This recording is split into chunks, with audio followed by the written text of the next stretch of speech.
Welcome to this deep dive. We are going to be exploring the world of sign language interpretation in Ghana. Oh, cool. Yeah. We've got some pretty fascinating material to work with here. A code of professional standards document, and some background info on the National Association of Sign Language Interpreters, Ghana, Yeah? NASLIG. Yeah. So have you ever, thought about the responsibility of bridging communication gaps for an entire community? Yeah. The trust and impact involved? That's a huge responsibility. Yeah, that's exactly what we're going to be looking at today. That's fascinating. It's a really interesting field. Yeah. It's way more nuanced than just knowing sign language. Right. It makes you think about all the complexities of communication and the ethics involved. Absolutely. And speaking of ethics, the Code of Professional Standards puts a huge emphasis on confidentiality right from the start. It really makes you realize the kind of sensitive information that interpreters are entrusted with. Yeah, it's absolutely paramount. Right. If you think about it from the listener's perspective, Right. if you were sharing something deeply personal or confidential, wouldn't you want to know that it wouldn't go beyond that interaction? Oh, definitely. Yeah. But there are exceptions, right? Like if there's some legal requirement to disclose something. Right. Or for professional development reasons. Yeah, there are those exceptions. Right. But even then, the code really stresses how important responsible disclosure is. Yeah. Making sure that everything stays confidential. Within the appropriate channels. Yes. Yeah. So it's not even just about keeping quiet. It's understanding the weight of that responsibility and navigating those situations ethically. Exactly. It makes you realize the trust involved in this profession. Totally. And that leads us to the next section of the code. Professionalism in action. Okay. It's more than just showing up on time and dressing properly. Right. Although those are important too. Yeah. It's about understanding the boundaries and keeping that professional distance. Right. The code specifically mentions that the client is not your friend. Mm-hmm. Why is that so important? Well, keeping that professional distance is essential for a couple of reasons. Okay. First, it ensures impartiality and objectivity. Right. You don't want personal relationships influencing your interpretation. Right. Potentially compromising the accuracy of the communication. That makes sense. It's just like any profession where objectivity is key. Journalism, the legal system. Exactly. You need to be able to separate your personal feelings Precisely. from the task at hand. Yeah. And the code goes on to talk about other aspects of professionalism. Yeah. Like avoiding conflicts of interest, Right. negotiating fees up front, Mm-hmm. and only accepting assignments that you're qualified for. So transparency, Yeah. fairness, knowing your limits. Exactly. Yeah. Imagine you're working on a project and you need a specialist. Mm-hmm. You wouldn't want somebody who's in over their head handling something crucial, right? It's the same for interpreting. Right. It's about ensuring quality and accountability, Mhm. which builds trust. Absolutely. And talking about quality, the code talks about how important teamwork is, especially for longer assignments. Constantine can really impact an interpreter's accuracy. Right. So having multiple interpreters make sure that the quality is consistent. Wow. It's amazing how much thought goes into this. It really is. Yeah. It shows how dedicated these professionals are to ensuring effective communication. Right. Now, let's change gears a little bit. Let's talk about what the code calls impartiality. Arguably, the heart of sign language interpreting. Okay, so the code says interpreters are supposed to convey not just the words, but the spirit of the speaker. Yeah. What does that actually look like? Well, it means you have to go beyond the literal translation Okay. and capture the nuances, the tone, the intent behind the words. Right. Imagine trying to convey humor or sarcasm in Right. sign language. It takes a deep understanding, not just of the language, but the culture and the relationship between the speakers. So almost like being a cultural ambassador in a way. That's a great way to put it. It takes skill and sensitivity Yeah. to pick up on all those nonverbal cues, facial expressions, body language, and then translate them into a different mode of communication. And so obviously personal opinions or biases can't be a part of this. Of course not. Right, because that could totally change the message. Yeah, especially in legal proceedings or medical situations. Yeah. It could have huge consequences if an interpreter let their own views color the interpretation. Yeah. The code is really clear that if an interpreter can't be impartial, they got to step back. Wow. Yeah, That shows real integrity. it really does. It's not just a job, it's a commitment to ethical communication. Absolutely. Yeah. And that commitment extends to how they interact with colleagues, too. Okay. The code has a whole section about respect for colleagues. It emphasizes solidarity and upholding professional standards. So like a code of honor among professionals. No bad-mouthing each other. Exactly. If there's an issue, it's addressed directly or through NASLIG. Right. The code actually calls out unfair competition tactics, Like what? like comparative advertising Okay. or inflating fees. Why are they considered harmful? Well, they erode trust within the interpreting community. Okay. Think about it. Let's say you're in a field where trust is everything, like financial advising. Mm-hmm. Would you trust somebody who's always bad-mouthing their competition or inflating their fees? Probably not. I'd start to question their integrity. Exactly. It's the same for interpreters. Yeah. These tactics create instability and undermine the profession. So it's about fostering a collaborative environment where everybody's working to raise the bar and uphold ethical practices. Precisely. And speaking of raising the bar, let's talk about professional development. Okay. This is where it's clear that being an interpreter is an ongoing journey of learning and growth. It's not just language skills. It's about really understanding interpreting techniques and having broad knowledge in different fields. It's being a lifelong learner. Exactly. No matter what you do, the ability to learn and grow is essential for success. That's true. So how do interpreters continue to grow and improve their skills? Well, NASLIG plays a big role in that. Okay. They offer tons of training workshops on all sorts of topics, Like what? like legal interpreting, medical interpreting, educational interpreting. Yeah, so they really cover everything. They do.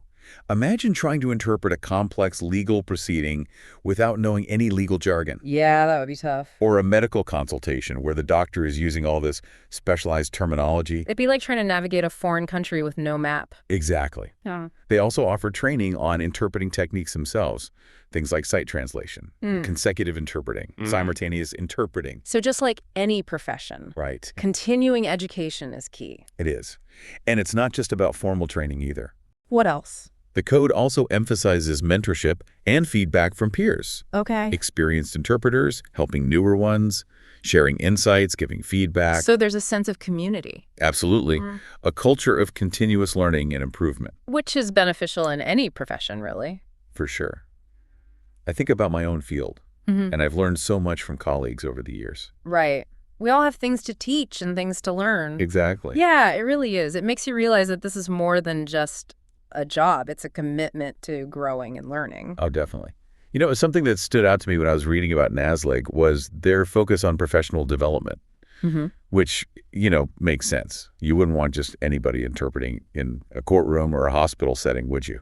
Right. So how do interpreters keep learning and improving their skills? Well, NASLIG plays a big role in that they have all sorts of workshops and training programs. Okay. Covering a ton of different topics. Like what kind of topic? Well, they have specific workshops for legal interpreting, medical interpreting, educational interpreting, you name it. So they really do cover a wide range of situations. Yeah, they do.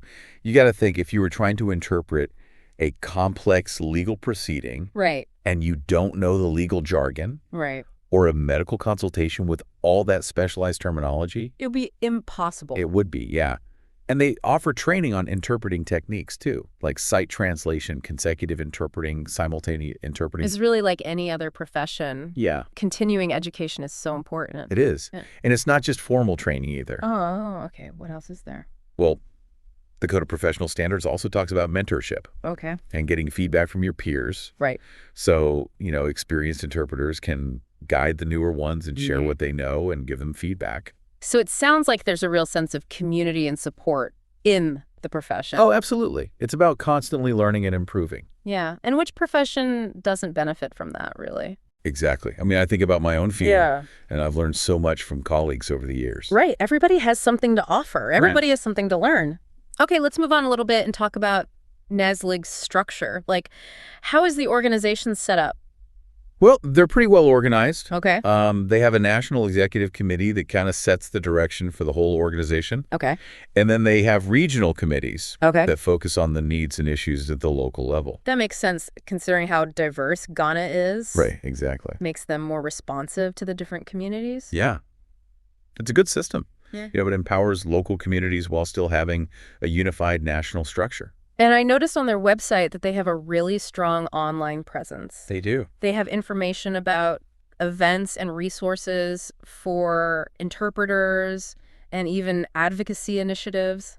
Their website is really well done. It shows how committed they are to transparency and accessibility. Yeah.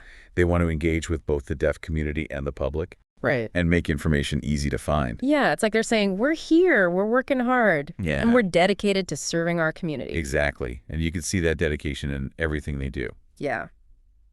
We've talked a lot about the professional side of things. Right. But what about the personal side? What are some of the challenges and rewards that interpreters face day to day? Well, one of the biggest challenges is the emotional toll it can take. Okay. Interpreters often work in really intense settings. Yeah. They deal with sensitive and sometimes traumatic situations. Like, Right. imagine interpreting for someone going through a legal battle or a medical crisis. That could be really draining. It takes a lot of empathy. It does. Yeah. And the Code of Professional Standards actually talks about self-care Okay. and seeking support when you need it. Right. It recognizes that interpreters are human beings too, and they have their own emotions and limitations. Right. You have to take care of yourself if you want to provide quality service. Like they say, you can't pour from an empty cup. Exactly. Mm. But even though it's challenging, the rewards can be incredibly fulfilling. Yeah. Interpreters often talk about how satisfying it is to connect people, to facilitate understanding, to make a difference in someone's life. It's that sense of purpose. Yeah. Knowing you're helping to break down communication barriers and create a more inclusive society. Absolutely. And, besides that sense of purpose, there's also the intellectual challenge of the work itself. Right. Keeping up with multiple languages and different cultures, conveying all those subtle nuances of tone and intention. It's a constant learning process. It is. You never stop learning. That's right. It keeps you engaged and mentally sharp. It's almost like you're a detective. Yeah. Deciphering clues and piecing things together to make sure communication is accurate and meaningful. I like that analogy. It Yeah. captures how complex and dynamic the work is. So as we're talking about the rewards and challenges, Right. it makes me think about the impact of NASLIG's work on the deaf community in Ghana. Yeah, their work has a huge impact. It goes way beyond just communication.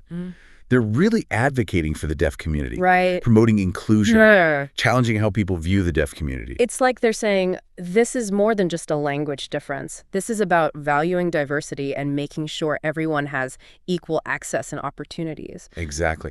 They're raising the status of sign language. Yeah. Showing that it's just as important as spoken language. Right. They're promoting awareness, understanding, and respect for the deaf community and their culture. It's so powerful. It makes you realize how important language and communication are in shaping how we see the world and how we interact with each other. Absolutely. And NASLIG shows how language can bring people together, create inclusion, and build a more equitable and compassionate world. It's really inspiring. Now, I know we talked a little about NASLIG's advocacy work, but I want to learn more about their initiatives. What are they doing to promote inclusion? Well, one of their main goals is to raise awareness about the deaf community and their needs, through public education campaigns, workshops, and partnerships with other organizations. Okay. And they also work with the government to advocate for policies that promote accessibility and inclusion. So they're working to create a more inclusive society from multiple angles. Yeah, they are. They're trying to break down those barriers, both the ones we can see and the ones we can't. Like, what are some of those barriers? Well, think about physical accessibility. Okay. Are buildings and public spaces designed for people who are deaf? Right. Are there visual cues and assistive technologies? You're right. That stuff's easy to overlook. It is. And then there are the attitudinal barriers. Do people view sign language as a real language? Right. Do they treat deaf individuals with respect and give them equal opportunities? Those are tougher to see and harder to change. They are. And that's why NASLIG's work is so important. Yeah. They're challenging those attitudes, promoting understanding, and pushing for change. It's a long process. It is. But it's great to see organizations like NASLIG leading the way. Yeah. It's inspiring to see their dedication and passion. It really is. They're showing that even small acts of advocacy can make a big difference. It's easy to forget about the big picture, Right. when we're just focused on our own lives. Yeah. But conversations like this remind us that we need to stay informed, stay engaged, and keep working towards a more just and equitable world. I agree completely. And as we learn more about NASLIG's work and their global connections, we'll discover even more about the complexities of advocacy and how interconnected our world really is. Yeah, it really is amazing how they work on so many different levels, from like individual training and support to national advocacy and even international collaborations. It is. It's like you said before about the ripple effect. Yeah. NASLIG's work goes way beyond their own community. Yeah. It's part of a global movement to Right. make things more accessible and inclusive for deaf people all over the world. And speaking of global connections, NASLIG is a member of the WEND Association of Sign Language Interpreters. That's right. WSI. What's a lie? What is that exactly? Well, WSI is kind of like the United Nations of sign language interpreting. Okay. It brings together interpreters, educators, researchers, and deaf community members from all over the world. Wow. Yeah, and their mission is to promote the profession, uphold ethical standards, and advocate for the rights of deaf people globally. So NASLIG is like part of this big international network, Yeah. sharing knowledge and resources and best practices. Yeah, they go to WSLA conferences, they contribute to research projects, and they work together on initiatives that move the field forward. So it's a local organization connecting with a global community That's right. to make a bigger impact. Exactly. And it shows you that the challenges that deaf communities face are often universal. Like what? Access to education, employment, healthcare, social participation. These are issues everywhere. It's not just a Ghanaian issue, then it's a global human rights issue. Yeah. You got it. And organizations like WSLI and NASLIG are working to fix those systemic inequalities. Yeah. They're raising awareness, advocating for change, and giving deaf individuals the power to take their rightful place in society. Absolutely. As we've been talking about NASLIG, it's made me think about communication and inclusion on a broader scale. Yeah. It's like they're holding a mirror up to society and making us look at our own biases and assumptions about language and disability and difference. Yeah, it really makes you question your own communication habits, to be more aware of people who communicate differently and to create spaces where everybody feels seen, heard, and respected. Exactly. It's not just about making accommodations or providing special services. Right. It's about changing our mindset Right. and building a society where everyone can succeed no matter their abilities or differences. It's about recognizing how valuable diversity is and understanding that real inclusion makes everyone's lives better. I completely agree. It's about expanding our understanding of communication, seeing that it's more than just spoken or written words. It's about body language and facial expression, cultural nuances, and really listening to each other. It's about building a world where communication brings us together instead of dividing us. A Yeah. world where everyone could express themselves, connect with others, and participate in society. That's a powerful vision, but it takes hard work and collaboration It does. and a willingness to change. It's a journey, not a destination. Right. And organizations like NASLIG are leading the way. They're showing what's possible when we make inclusion and accessibility a priority, and when we use the power of communication to connect us all.